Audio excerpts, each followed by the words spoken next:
Hey guys, it's me, the 6am Gamer here, and I've started up a Civ Battle Royale. I'm going to call it the 6am Battle Royale.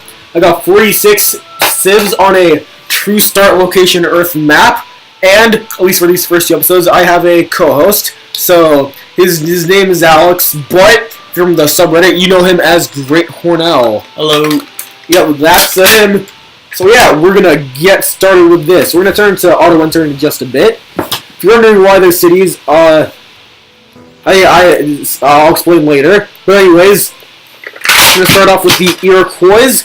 These boys, they have the Firaxis version, which means that they treat forests as roads. But I gave them a slight buff, so their longhouse is a bit better, and they get combat bonus from fighting in forests and jungles. Then we got, just below them is a buffed America, which gets a movie theater to replace their B-17. I unfortunately don't remember off the top of my head what it does. But they also get, their Manifest Destiny original unique component has been buffed. They now have to pay even less and spend even less to acquire tiles, and they get free uranium in their first two cities. Pretty dope if you ask me. Then moving on, we have Luis Riel's Metis. You guys might recognize them. They're going to be in the Civ Battle Royale X. They have those uniques. They get population from your trade routes, and they have a musketman that's good for fighting on rivers, and a trade factory which can give them food. Up next, you know him. He's forward settled you. It's Pocatello of the Shoshone. I don't think I gotta explain to y'all what he does, but in case I do, his founded cities start with additional territory, so even if he doesn't forward settle you, he's still probably forward settled you. And he's got his Pathfinders, which can choose their benefit from ruins, giving him a good early start. And later on, you're going to see some Command Riders, which I believe just have plus on movement, and that's it. I could be wrong about that. Now we got one of my personal favorites. I'm not biased at all, by the way. California. Their uniques make it so in the Golden Age, all tiles that yield +1 gold gain +1 science. Trust me, if these guys ever get access to the jungle ever, the game is literally over.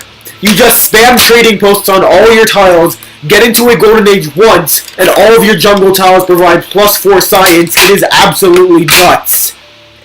Anyways, they have a great filmmaker that gives them extra happiness and effective political treatises, and an expeditionary which replaces the Lancer and is purpose to be a recon unit. Also, if you go up here, I heard rumors of a civilization called the Inuit existing. However, they aren't here all of a sudden, so I suppose they aren't real. Sorry about that, guys. Inuit don't exist. Hate to let you down. But anyways, you go down south. I don't think you let anyone down with the Inuits not existing, Xander. Oh, okay. Because they don't exist. Yeah. You know him. You love him. He is the god of shitposts and the entire r/Civ Battle Royale. He has hot chocolates, guac, and human sacrifices. It's Montezuma of the mother-hecking Aztecs. He has the Jaguar Warrior, which has infinite combat strength and can teleport to anywhere on the map. No, I'm just kidding. In actuality, it heals when it kills a unit and gets a combat strength fighting in jungles, and it moves faster in jungles.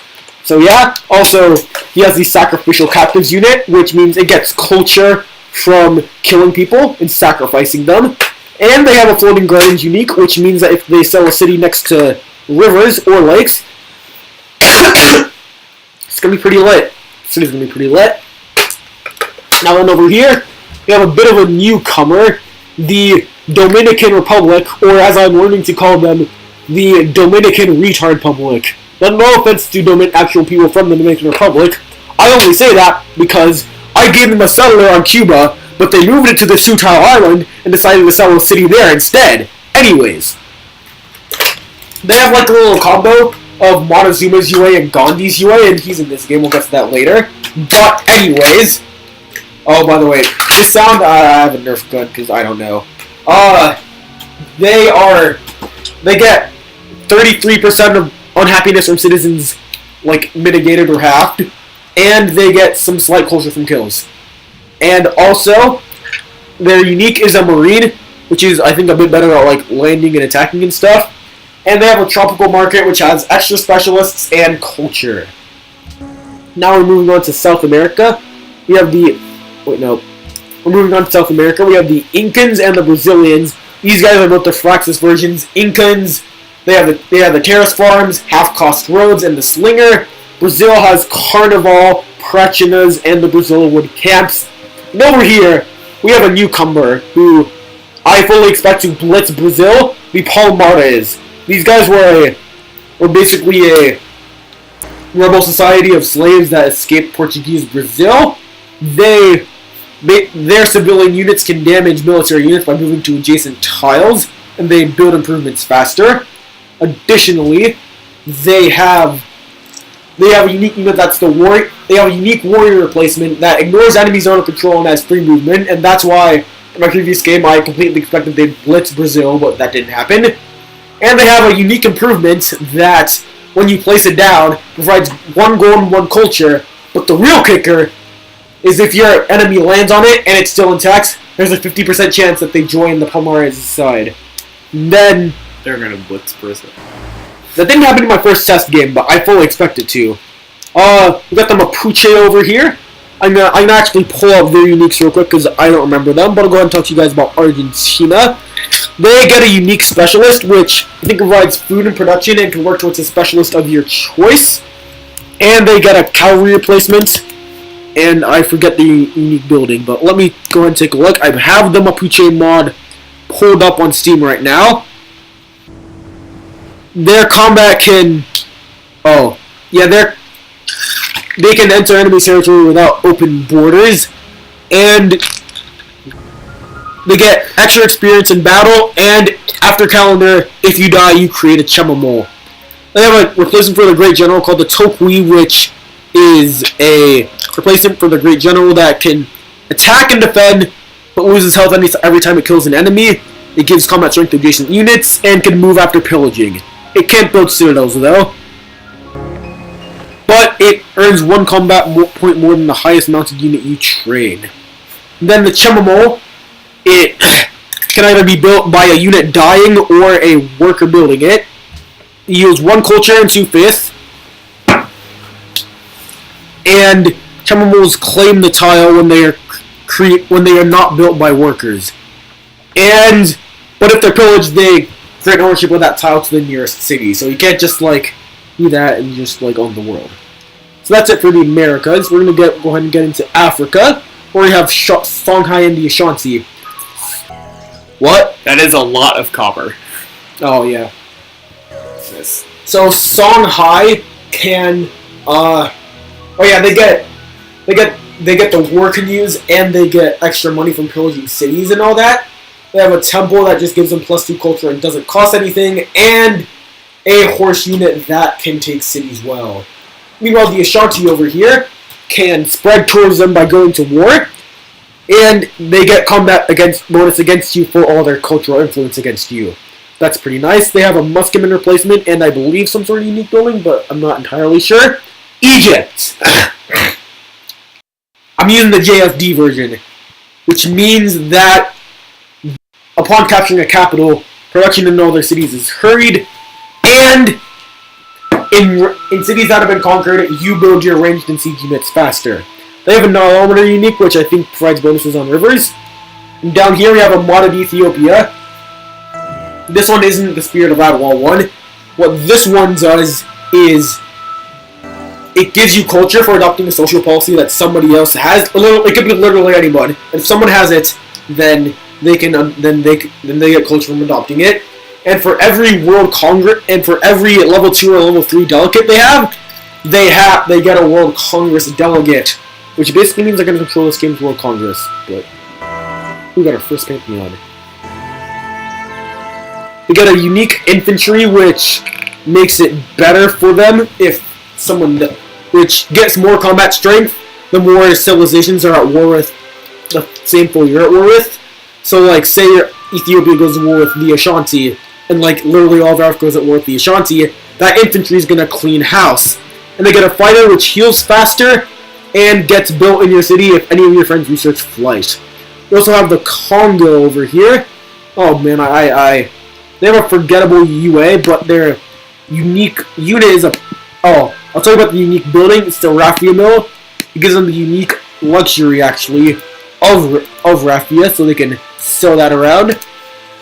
They have a pikeman replacement called the Pombo, which has less production, and it can move as much as an adjacent mounted unit. Also, they get their unique unit makes them train archery units faster, and they basically treat rivers as normal terrain. Now down south, we couldn't not include him, is your boy Shaka.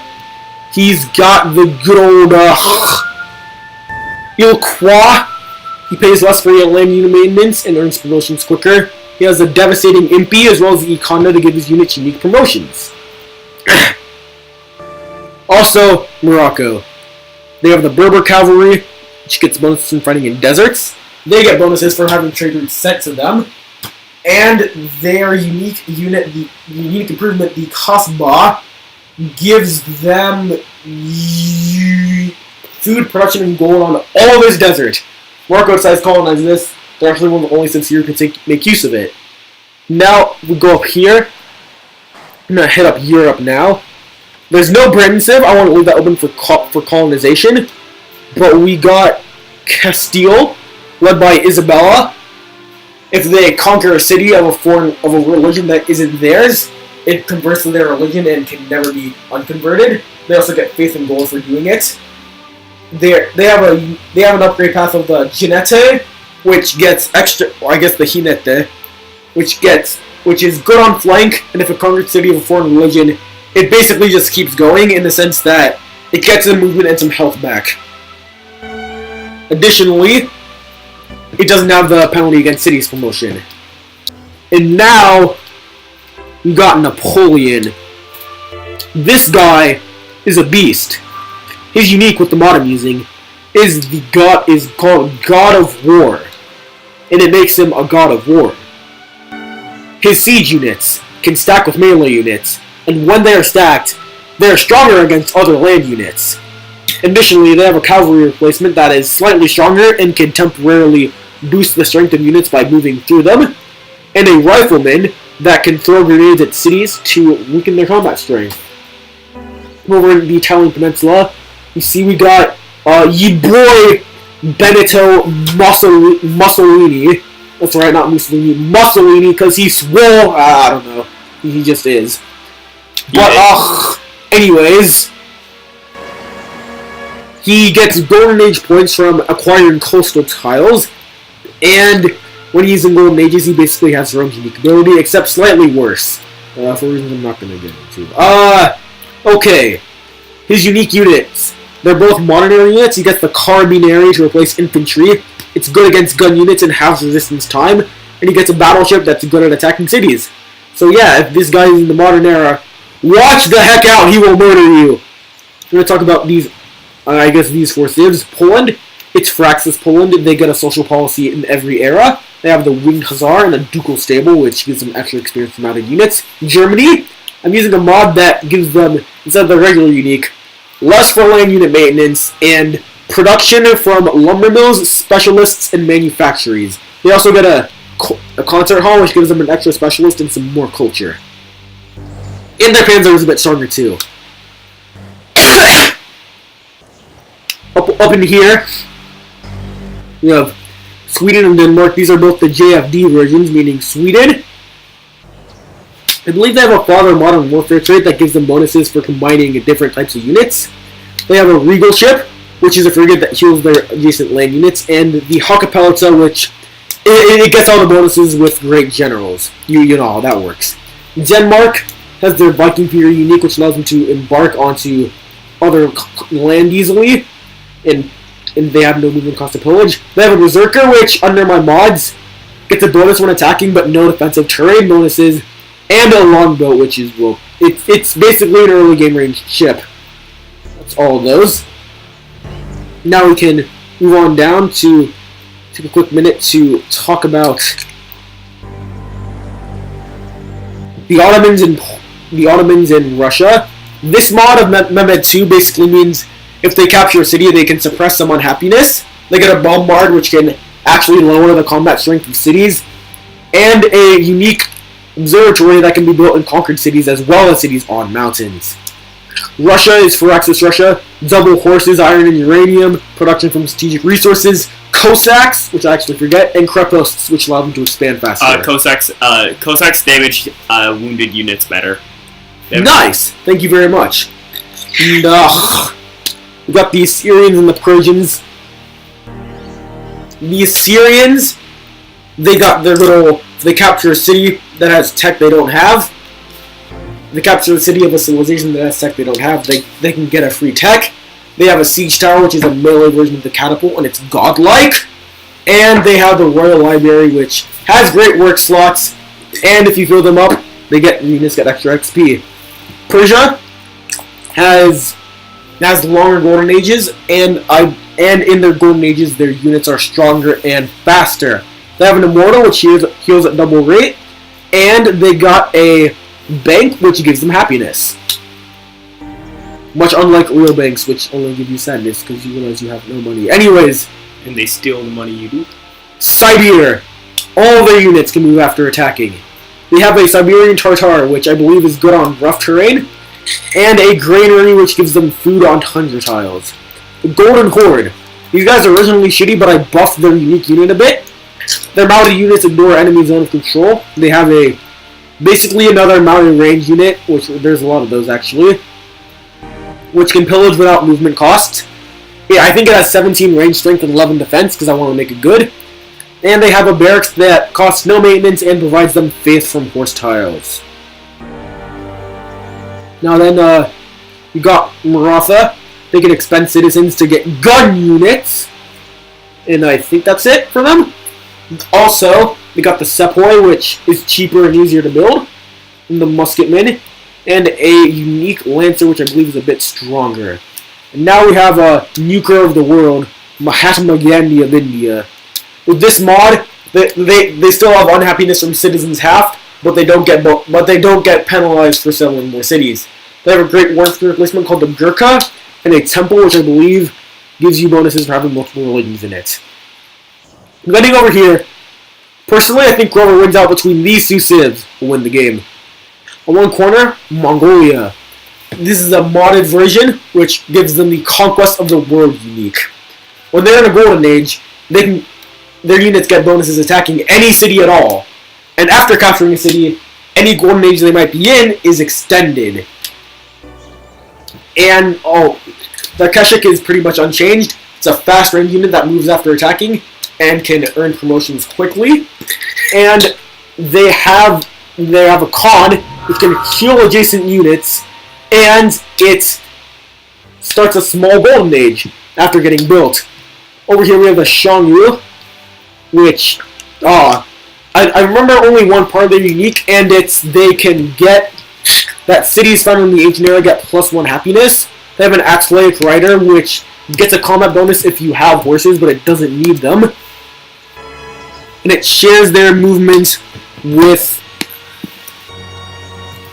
Yeah, if you have a settler on that tile, it shares its movement with it.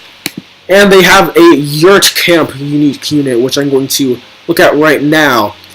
It gives you +1 production.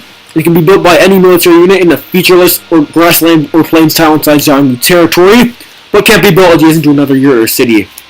If the military unit moves away, the camp is removed, and I think it increases the production gained towards building military units while building settlers. So it allows you to build settlers without losing out of an army, basically. And I'm gonna... Wait, yeah, alright. Before the classical era, you build settlers and acquire plots much faster. So basically, these guys are good for expanding like crazy in the early game. That's what they want to do. Which if they do it, they got a pretty good shot winning. I'm gonna go down south a little. Okay, Mongolia, what are you doing? Let's talk about Vietnam. They have a unique infantry unit that can go invisible in the jungle, and an amphitheater that provides city defense. I'm going to look up their unique unit right about now. So I don't have this memorized, unfortunately. I really wish I did. But anyways, their unique is... Oh yeah. They get culture and food for adopting policies in the honor tree. And if you... And... Oh yeah, the defensive buildings increase the generation of cultured great persons. That's it for them. Up here we have Taiwan. These guys, all their naval units have the siege promotion, and they... Oh yeah. And if they level them up enough, they get extra range. They have a seaport which can grow their food, which allows them to get extra food, extra trade route length, and extra, I believe, gold. It is. And a war junk, which places the privateer, and I think can move after attacking, and is strong on attacking but weak on defense. Up north in Siberia, you got the well-expanding Yaks, or actually the technical name is Yakutia. They have a unique great general that can build an estate, and they have a lancer that gets blitz automatically, and their camps and pastures get extra gold, and they get a free great general on chivalry. Japan. I'm kind of using a mod. Basically, they're just buffed, so their units fight at full strength even when damaged. They get culture from atolls and sea resources, and they have a unique unit, the Samurai. It gets stronger at gunpowder. It upgrades to a rifleman. I think it starts the shock 1 even still, and at chivalry gets leadership promotion. There is 0 now gets bonuses against land units and other fighters, as well as getting golden age points from kills. Now that's it. All we have left to do before I can shut up and actually observe the game is these 4 civs, actually no, 5 civs right here. Starting things off with Gajah Mada of Indonesia. I believe I'm using the mod that makes it so their first 4 cities get 2 copies of a unique luxury resource. They have a unique swordsman that gets random promotions, and they have a unique shrine replacement that I believe generates, that I think also works well if you have multiple religions in your city. Over here we have the Papua. Sorry I couldn't get this mod to work as well as some people have been able to get it too. This is the best I can do. They basically, with the combination of their UA and their unique unit and their unique improvement, all their generals are going to get +1 gold, food, and production. They have a warrior that gets a free promotion and can sell exotic goods, and a unique wonder that gives them extra trade routes and extra gold. Over here we have the Kimberley under Jandamara. I believe they either get more production or gold from incoming trade routes. They have a unique unit that can stalk other unique units by tracking them. And I think they have a unique caravanserai. Might be wrong about that one though. Over here we have the Murray and Australia. Australia's unique unit is they can eat up land quickly, but all their cities start as puppets. They have a prime minister that's just a better great rider, and a digger that replaces the great war infantry. And the last civ, I'm very sorry if I haven't been good at explaining them, but it is the Murray. Their ability is they have a unique scout that can go in the territory of anybody you have an embassy with, and has extra movement. They have a caravanserai, which I need to pull this up, but that's okay. That will be pretty darn quick. Yep, bam, already here. All right. So yeah, faith in cities contributes to border growth, and cities generate 10% of food for a short time after acquiring new tiles. And the more faith the farther away from your capital you are, the more border growth faith generates for you. And their Humpy provides 1 faith if you have a city connection, and trade routes from that city can claim tiles. I think, yeah, I finally did every civilization. I've gone over them all. If you did not like my explanation, I will, in this video description only, link every single mod I am using. That, or if this gets listed on r/Civ5BattleRoyale, I'll just put the links in like a big old post. Yeah, I'm gonna go ahead and turn this on to single player auto end turn for a bit, and we're just gonna sit back and take a look at who's expanding well and who's not. In the meantime, El Blue Horned Owl, based on what you've seen so far, who do you think's got the best shot at winning? That's pretty tough. I mean, I'm thinking Pedro, but I mean, there's a lot of civilization to influence, so it might take just too long to get that cultural victory. The only victories that are turned on are culture and domination. And domination? Yeah, it's culture and domination. Oh. But we'll probably end the game later, just based off who's looking the strongest. So basically, we're just gonna judge victory on, by the time we end it, who has the best combo of having to work hard and having a lot of land. Since there's only military and cultural, I think Napoleon would be a good bet because of his God of War ability. Right. Maybe even Genghis Khan, just because his units get a bonus during Golden Ages, and all of his units support Golden Ages. And plus the unique general. Yeah, those are your two picks? Yeah, I'd say. Alright. Yeah, I said before, I think whoever wins between Mongolia and the Xiongnu is going to win the game. So, I'm going to quickly zoom around to see who's settled well, who hasn't. Special mention to the Iroquois. They're the best settlers I've seen so far. But I'm going to quickly just talk about what I did when I picked these civs. I'm going to be honest, I had no real process. It's just whoever I wanted.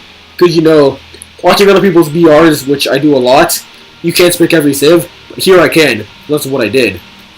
And, I have completely removed any sort of Chinese civ or British civ. And I think that's it for places I've admitted. I kind of just want those to just be places where people could have, like, colonization battles. People can fight over colonizing Britain and China. And I was originally thinking, like, you know, you'd expect Denmark to colonize Britain, but actually one of my test games, Castile did it. Actually, that's the only test game I did in. Ooh! I might just give my best selling so far award to Mussolini. Look at how hard he's just cocked Napoleon. Like, check this shit out. This is such a good forward settle. This is super bold. Yeah. It's basically Naples, I don't know. Naples. Naples. Almost like Naples. It's basically, France is basically surrounding it. He's gonna need to expand if he wants the city to be. But yeah, but like now the only place France can pop a city is like here, and then maybe here. Like this is such a good way if Mussolini decides to build up a military and kill Napoleon. This is such a good place to do it from. Also, shout out to Castile for having an insane military. Good job, guys. Go kill Napoleon or Mussolini or something. And make Alex Rog and his first day. Okay. And alright. I think this is gonna be the last turn. Because I've gone over everyone. We've seen some teams get out their first few cities. Yep. So I'm gonna end it like, hold on. You gotta go to options. No, short options. Auto turn off. Now after this turn is done, we're gonna call it for this episode. We're gonna move on to the next one. Ooh, interesting selling patterns from. Wait, no, I turned this off. God heckin' darn it! All right, we're literally just gonna end the episode and then start a new one like right now. So that's it for this episode. You guys should be getting another one soon because we're recording these in bulk. And yeah, see you guys next time. Bye.